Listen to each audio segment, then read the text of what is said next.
Quand vous voyez des images, pas au Chine, c'est au Burkina Faso. Il y a des autres qui voient les images qui vont demander c'est où. C'est au Burkina Faso. Bientôt, si Burkina Faso s'est levé, même 100 francs, tu vas manger du riz rassasié. Sans problème. C'est frère.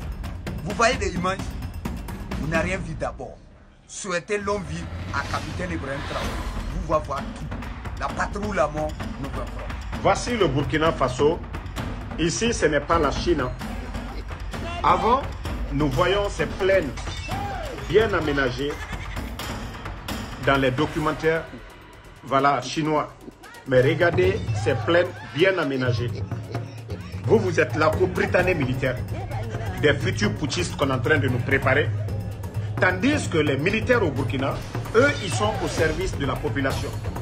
Quand je vous parlais des plaines irriguées à un moment donné par l'armée burkinabé, voici le résultat du travail de l'armée burkinabé. Voici une armée qui est allée labourer ces plaines, ces champs-là pour les agriculteurs. Et voici le résultat aujourd'hui au Burkina. Je crois après le Nigeria ou même, voilà, il risque même de dépasser le Nigeria parce que la volonté des paysans et des responsables du pays, il faut voir tous ces plaines. Regardez-moi ces champs de riz bien aménagés. Mais c'est ce qu'on vous demande. Notre Simandou devait être ça, l'autosuffisance alimentaire, Djiba Diakité. Ce n'est pas votre Britannique militaire, les futurs putschistes que la France, et à travers votre ignorance, vous êtes en train de préparer. Parce que c'est eux-là qui vont devenir des commandants demain. Et quand le peuple va se révolter, ou quand des leaders qui seront élus par le peuple voudront changer la donne, couper le cordon ombilical, et voilà, la France va activer ses soi-disant futurs officiers militaires demain pour venir faire le coup d'État en Guinée. Nous n'allons pas accepter vos futurs putschistes de cette école britannique militaire. Ça, je vous dis, hein. Ça, je vous le dis, hein. Ça, nous n'allons pas accepter. Nous voulons des militaires. C'est de ça qu'il s'agit de l'autre côté au Burkina. Vous voyez, tous ces champs-là, regardez vous-même la qualité. Regardez la qualité. Quantité, qualité, quantité. Regardez. Le ministre de l'Agriculture du Burkina, il est tout le temps dans les champs. Lui n'est pas dans les bureaux climatisés. Si vous devez parler de Simandou, je pensais que vous allez venir nous dire la révolution verte. Oui, la révolution verte. Des tracteurs pour les paysans, pour les agriculteurs de la Guinée. Mais vous ne faites rien de ça. Sogipa, en forêt, est en train de mourir sous vos yeux. Pas de réforme, rien. Vous venez nous embrouiller avec l'école britannique militaire, des futurs putschistes qu'on est en train de nous former. Hein? Nous, c'est ce qu'on vous demande. De travailler. Travailler dans l'intérêt du peuple. Il faut voir vous-même. Qui va dire que le capitaine Ibrahim Traoré qui est venu en si peu de temps, voici les réformes dans le secteur de l'agriculture. C'est-à-dire la population, les gens doivent manger. Si le pays n'arrive pas à gérer l'autosuffisance alimentaire, est-ce qu'on peut parler de développement dans un pays? Un peuple qui a faim, on dit c'est un peuple qui n'est pas libre. Et voici le résultat des militaires, ce qu'ils ont fait au Burkina. Des vrais militaires. Des militaires au service de leur peuple. C'est ça le résultat. Et voilà. Et c'est faux. Appelons les choses par les noms. Entre IB et Adola qui est poussiste.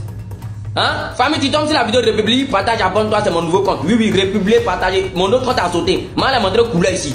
Oui, oui. Celui qui vous dit que non, c'est un poussiste, c'est un dictateur, un militaire ne peut pas diriger un pays. Voici ce qu'il est en train de réaliser sur lui, son territoire, en Afrique. C'est du jamais vu.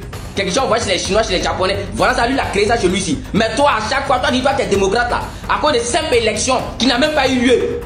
Tu as déjà les Ivoiriens. À chaque fois que toi, tu vas faire élection, chaque 5 ans, toi, tu vas déjà les Ivoiriens. Tu as première fois même de monter sur le trône de la Côte d'Ivoire, il y a eu 3000 morts. Ton frère là, il a été acquitté. C'est toi, on attend. Tu vas partir un matin. Tôt ou tard, tu vas partir. Vous vous dites que vous êtes démocrate. Mais ceux que vous appelez les poussistes là, eux, ils sont à la tête de leur pays là-bas, les militaires là. Puis eux, regardent la manière vous allez vous gouverner. Ça dit nos pays là. Eux-mêmes, ils ont trop mal. Regarde au Cameroun. Regarde la Côte d'Ivoire. On a eu des diables à la tête de nos pays là. À chaque fois, c'est eux qui vont doux les gens, les Ivoiriens, les Africains, juste pour le pouvoir, juste pour te maintenir au pouvoir. Parce que toi, tu sais que si tu descends, tu vas là dans ces pays. Donc pour te maintenir au pouvoir là, tu es prêt à tout. Aujourd'hui, tous nos voisins, l'AES, tout le monde nous regarde, tout le monde entier. Si on dit qu'il y a problème en Afrique aujourd'hui, c'est que c'est Paul Biya Ouattara. C'est vous qui êtes à la base de toutes sortes de calamités en Afrique aujourd'hui. Des dictateurs. Quand on voit certaines personnes qui tapent les bouches, non, on est du lobby, on est nordiste, donc papa doit vivre là. Ne réfléchissez pas, vous ne savez pas qu'il est pour nous diriger là. Il va nous diviser d'abord pour mieux nous diriger. Vous ne réfléchissez pas, hein? Soro Diom, mec, Soro Diom, il est où? Soro Diom qui a dit dans sa bouche, lui il a pris les armes, il a combattu Laurent Gbagbo à cause de Ouattara. Pour que lui soit à l'aise. Pour que lui il puisse créer son parti politique pour compéter un jour aux élections là. Soro Diom est où? Vous avez oublié déjà Amadou Koulibaly. Amadou Koulibaly est où? Hein? Ahmed Bakayoko, en bac. Qui a aimé la jeunesse d'Abobo plus que Ahmed Bakayoko? Ahmed Bakayoko est où? Hein? Ouattao est où? Ne réfléchissez pas, hein? Vous ne voulez pas réfléchir pour dire avant d'être du lobby, avant d'être nordiste là, ici ivoirien d'abord avant d'être nordiste là, ne réfléchissez pas, hein? Il va finir d'affaler tous les dignes fils du Nord. Il va finir d'affaler tous les dignes fils du pays. Et puis vous allez prendre conscience maintenant. Tu sais, quand tu es intègre comme le Burkinabé, quand tu es humble comme le Burkinabé, et que tu aimes ton pays, et puis tu as envie d'apprendre les autres, forcément tu évolues. Dernièrement, j'ai été invité au Burkina, j'ai même posté les images ici. J'ai donné mon avis sur un projet là-bas.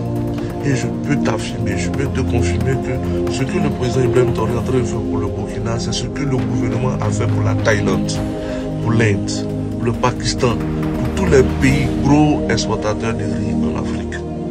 Et comme le Burkina n'est pas un gros consommateur de riz, leur consommation annuelle tourne autour de 1,5 million. Eux-mêmes, ils arrivent à cultiver environ 500 000 tonnes. Donc, ils ont un déficit d'environ 1 million de tonnes. Leur consommation de base, c'est le taux. Donc, à base de mil, ou bien maïs, ou bien sorgho. Voilà.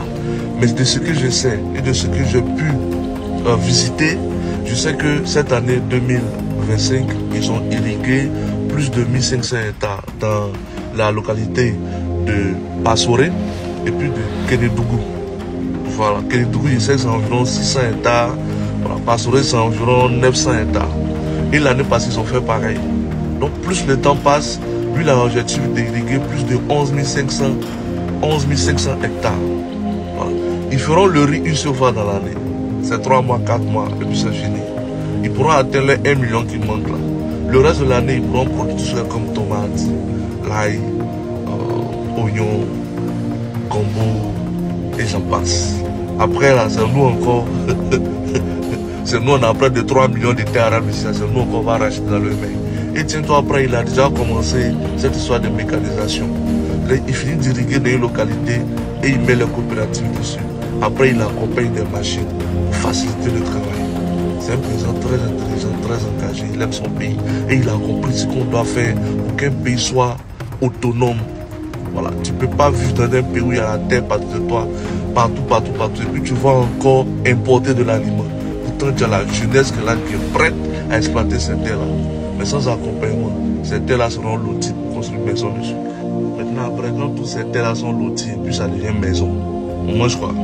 Les briques. On mange le vin. Bon, les pays chez qui on achète l'aliment, et puis la population mange. Si ces pays-là, ils décident de ne plus envoyer leurs aliments dans notre pays, on devient quoi? Statut.